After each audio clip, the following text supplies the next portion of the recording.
Hi, everyone. Welcome to Commerce in Focus, where we explore the future of retail and e commerce through engaging conversations with industry experts. My name is Syed Arij. I'm the global head of customer success for Infosys Equinox. Equinox is a composable cloud native e commerce platform, but more simply, we help enterprises create unique and differentiated digital experiences for their end consumers. Today, we have with us a very special guest and a dear friend of mine, Rahul Ramkumar. Rahul is the Chief Product Officer at Rocket.new, which is a vibe coding platform. Prior to this, Rahul served as the Vice President of Product Management for the e commerce business of Walmart and Sam's Club. I had the pleasure of working with Rahul during my tenure at Walmart, which I'm sure we're going to touch on. Rahul, welcome to Commerce in Focus. Thank you so much, Arij. So good to be here. Thanks for having me on. Awesome. Rahul, before we begin, I just want to set the context a little bit. We do this, as I said, to explore the future of retail and e-commerce, and you are one of the people who I naturally thought about as we were preparing for this conversation. Um, we are going to touch on obviously retail and e-commerce, and from your vantage point, what it looks like, what excites you, etc., etc. At the same time, we are going to delve into AI, the impact of AI, which I believe you are at the helm of affairs right now. So we'd love to know what's going on there on your side of the world and how your world sort of interacts and correlates with the what we do here at Infosys as well. Now, obviously, since you joined Walmart, I have obviously um, observed your journey and I've been a part of it in some sense as well. What is the most sort of exciting or maybe a couple of things that you can think of from a product management perspective that you've encountered or a learning you have had? If not for product management, probably you wouldn't have had that. So what would those be if you can summarize that? It's a very interesting question, Arij. Like you're asking me to compress 12 years of learning into like two bullet Right. points. I'm gonna take up that challenge. I think the first one would have to be that product management is a team sport, right?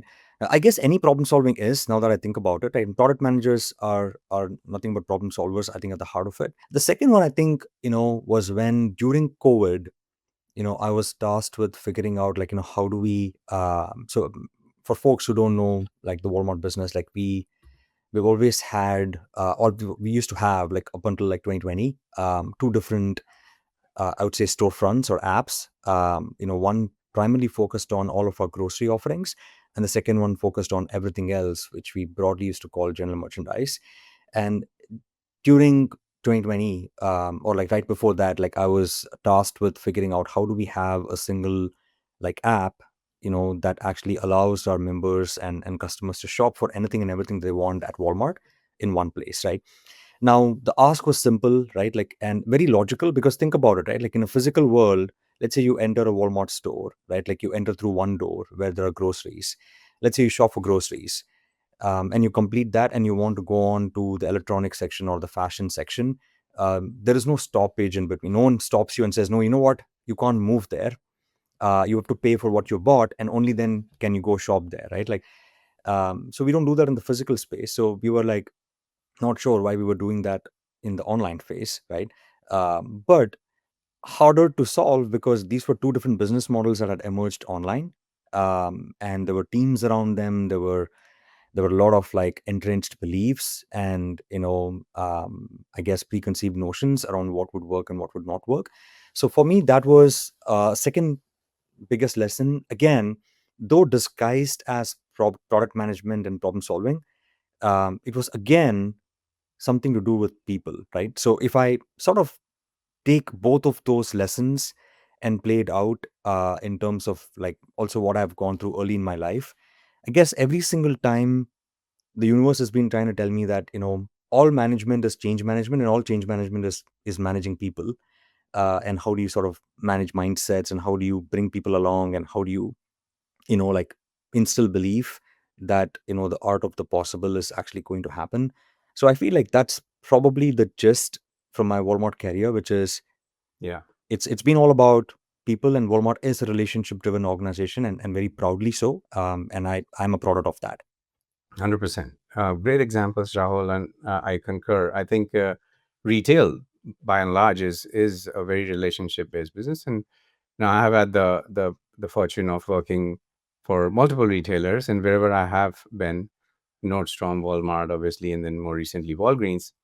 It's all about relationships that you nurture, and then you sort of leverage those relationships to um, solve problems and to address issues and conflicts that occur on the way. Now, that Well is a said. great segue into the next point that I would love for us to have a conversation on.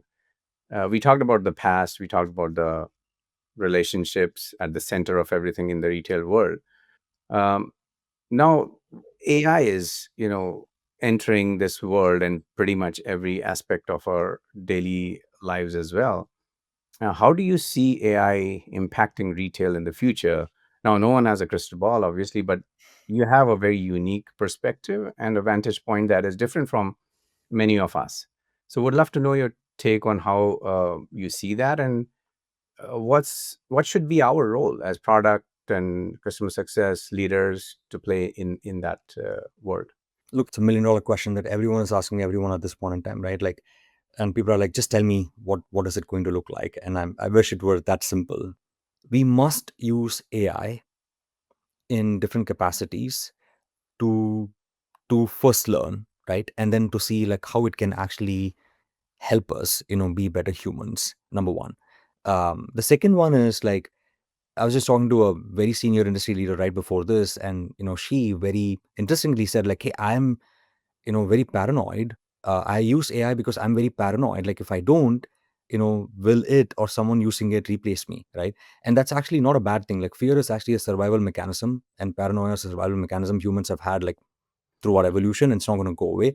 And I think that's great, right? So if we use that in a positive channel, I think it'll be great. The second thing that I'd say is that I think where we sit, it's hard for us to imagine the kind of job functions that are going to emerge, roles that I think might exist in the future. I can sit here and hypothesize, which I don't want to. I don't want to be quoted somewhere, right? Saying like, "Oh, you said so," but none of that happened. Because every forecast is anyway wrong. But I think the point is, I think role evolutions are already happening. And if I did got the question right, I think as PMs, um, we we have never had access, for example, to unlimited engineering or design resources for us to, you know, work through 20 different ideas at the same time and then figure out like what we really want to go do some user testing very quickly, and then finally go build, right? Like, because even ideating was costly, right? But I think with the emergence of AI, and through AI, an ecosystem of vibe coding platforms, and when I say AI has been here for a while, but I talk about like agentic and generative AI, but also like I think AGI, which is I think will come like at some point in time. I don't know when it'll come, but it'll come soon enough, I guess. But that has exposed PMs to tools that we've never had before, I guess, at least in my existence, to do things that can be super fast. Like, I can prototype solutions like in minutes, which used to take me like months and quarters, right? To even go and create something and then go test it out with a bunch of people. And even that is considered luxury, right? So when speed is no longer a problem, right? When like the cost to build is so low, then what you build and why you're building something becomes even more important, right? So my thesis actually is product management, or the function of product management. Like, product management as a title is never something that I've believed in. I've always believed the function of product management is all about like problem solving for users and producing outcomes that actually matter and move the needle. That function, I think, has never been more important, according to me, right? So, but can only be leveraged the best possible way, if you use these tools at your disposal, like, to the maximum. Great point. Now that brings me to an interesting point that I would love your take on. You mentioned, this the function of product management sort of becoming more and more important. But there's an argument that could be made that even that function could be taken over by AI, right? And then generally and more gradually, eventually there'll be just agents talking to each other and doing the things that we do. So I guess where I'm going with that, Rahul, is where do we draw the line? Where does the point where it's everything is artificial and there's no human element to it? And more importantly, how do we continue to have that human touch, which if we in a world where there's just agents and AI taking over the world, um, it is very hard to imagine that there will be any empathy left or any of the consciousness that we as product managers or even operators bring into our daily routines and conversations with customers, or even building products that will eventually be used by a human, right? So, would love your take on that. And by the way, there's also that aspect of you can humanize the your product, and there could be a lot of built-in empathy. But what if there's an agent shopping for on behalf of a customer? Did you really have to do that? So I know I'm saying these things and kind of, but I really want your take on the importance of humanizing the whole thing. Again, a very deep question, Arij. I feel like humans, right? Like in general, like we must remember two things. I feel like one, I think we are still in control, right? Like we decide, as a collective, where all of this goes, right, or doesn't go, right? So that's number one, right? Like, and I think we must not stop believing that, right? Like, I think it's very easy to get into some sort of a weird science fiction movie or dystopia, like where like everything has been taken over, and none of that is. If you guys have read this AI 2027 paper, I think it's very very interesting read about like um, AI models becoming sentient and what they end up doing, etc. It's super interesting. Like if you guys want to go read, like read it up. But I feel like we still right now at least are are under control, right? Like of where all of this goes and where we want to take it, right? Number one. The reason I say that is we can we can then have a choice, or we have the choice to figure out like where I think there is going to be a lot of value add through deploying agents and increasing and doubling or like tripling or quadrupling our productivity, so that we might actually go focus on better things. And then where like we really need the human touch, right? Like I think that is the question. It's less about needing to impart human touch everywhere. It's less about needing to have an agent do everything, right? I think it's the choice between where we definitely need the human touch. We need to have the human touch and retain it and maybe protect it and maybe like nurture it, and where we believe like we've never needed it, being okay to let go of it, so that we might actually go do more things where we are actually required, right, as a species, I feel. So that said, I think coming back to PMs, even in a PM's role, right, there are many things that are just, I guess, repeated, like probably not a lot of value add work, right? So what I mean by that is, um, as a human, as a PM, like you think, you hypothesize, you know, you write a few things down so that it gives you clarity. But once that is done, the need to, you know, correct that,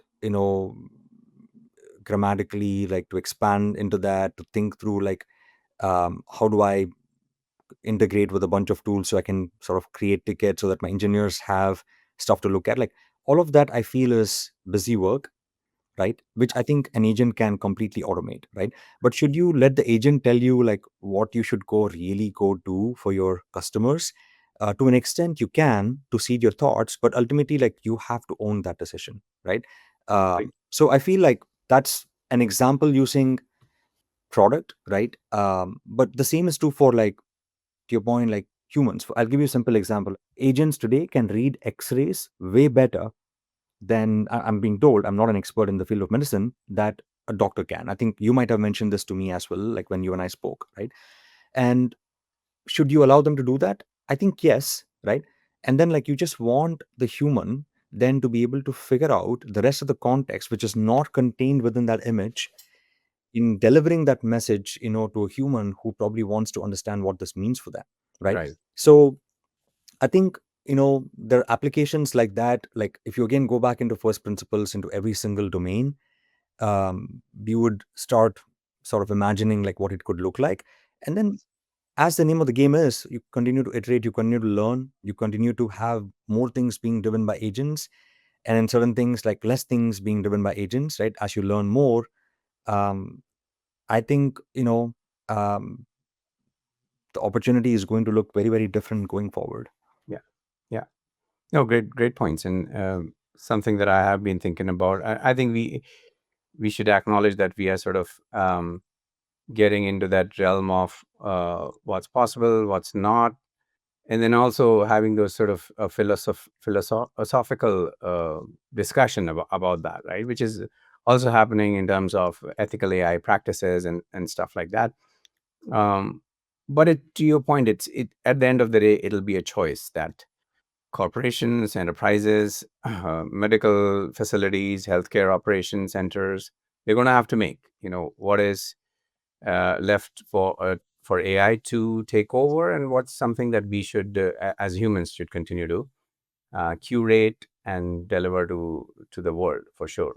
Now, last thing, Rahul, that I see you sort of as a product leader, and I see you in these conferences and talk about retail and AI so passionately. There's absolutely things that um, keep you going. What still excites you about? I mean, you have accomplished so much in the world of retail and e-commerce. You briefly talked about some of those things, but that's a longer conversation about how you did what you did. Uh, but what is that one or two things that still keeps you going at it and still continue to solve problems? What motivates you? It's a great question. Motivation, I think, is very internal, I think, to a lot of us, right? I mean, a lot of people get externally motivated as well, but I believe that external motivation runs out, right, after a while, right? Like you can't have a source of energy that's outside your own brain and body. You run out of it, I feel, right? um, I think accomplished a lot is probably very, very unfair. I think I've done a few things that I'm proud of for sure, but there's a long way to go, I feel. I think what resonated with me, and I couldn't have said this better in my own words. I think it was a speech by Matthew McConaughey. Maybe it was during one of his acceptance speeches, right, when he was getting an award, where when he was asked, like, hey, who's your hero and who motivates you, right? Like, he spoke about, oh, my hero is me and myself 10 years into the future, right? And his point was like every day, every hour, every month, every year, it's always 10 years into the future. So you actually never catch up to that hero, right? In a way. And obviously, that future version is inspired by a lot of people, right? But that future version is still yours, right? You can have a future version that is, I mean, I can have a future version. Actually, I do have a future version that is inspired by a bunch of other leaders that I've worked with of the world, right? So you can have a lot of heroes and you can create that one blended superhero that is actually you 10 years into the future, but it is hard to get to because it's always in the future. And that way, like, you're always motivated to go do something different, um you know because you're always catching up with that person that you've imagined for yourself. Like, I probably think that's probably a source of inner motivation. And I think the trajectory changes are is like every decade or like every 2 years, every 3 years, like my definition of that future self looks very different, right? Like, for example, 10 years into the future, if you ask me, like, today sitting here with you, like, what am I aspiring to do? Like, at Walmart, like, the mission was very clear. It resonated with all of us, right? Like, I genuinely saw that in action, especially during crisis, like during COVID. Like, Walmart was there when no one else was around, and we actually, fed the world, but primarily the US, right? And that stayed with me a lot, right? Because I saw that firsthand when I was at Walmart. The mission to save time and money for people so that they can live better has never been more appropriate, I think, in this day and age. Similarly, like at Rocket, like, we want to democratize building. So if you ask me sitting here today, like, hey, what excites me? I think that mission of being able to allow anyone build, so that they can actually democratize, what they're trying to do for their, family, for themselves, for the community around them. I think resonated with me, when I joined Rocket. In fact, I helped with that mission, so it better resonate with me. But stories like a farmer like building a tool, that they never had access to coders, they never had access to engineers before, like, for the 35 years of their existence. They never had access to designers, but then now they're actually able to log on to this platform, type in English, which is not even like grammatically accurate, right, what their vision is, and we're bringing that to life. I think that is something special, right? Like, and I think, I feel a lot more of that is going to happen. I think the next few years, that's going to keep me going. Fantastic. Thank you, Rahul. Thanks for sharing that. Great. I think that brings us to the end of this conversation, Rahul. I don't know about you, but I thoroughly enjoyed talking to you, as I always do. And I hope our viewers, listeners, do find value in this conversation. Absolutely. I totally enjoyed, all of the conversation today. Like, I think it is a pleasure to always, hang out with you. I just felt that we were just hanging out. For people who are listening, this is probably what we talk about anyway. Like when we hang out, maybe over good food though, like that was missing, today. But outside of that, it was absolutely phenomenal, Arij. Thanks for having me on this. Fantastic. Thank you. Thanks, Rahul, for joining. See you next time.